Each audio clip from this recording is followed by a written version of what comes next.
आईच्या हातचं जेवण म्हणजे फक्त अन्न नाही, ती असते आपुलकी, प्रेम, परंपरेची चव. तीच अस्सल चव आता घेऊन आले आहेत आईज होममेड मसाले. आजच ऑर्डर करा आईज होममेड मसाले आणि आणा आपल्या स्वयंपाकात परत घरगुती चवीचा जादुई स्पर्श.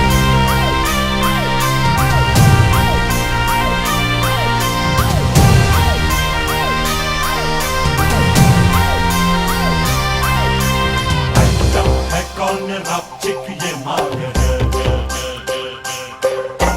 चलती है ताल में ये कमाल है। आंखों से वार कर देना, सीने में प्यार भर देना, आ जाना मेरी बाहों में।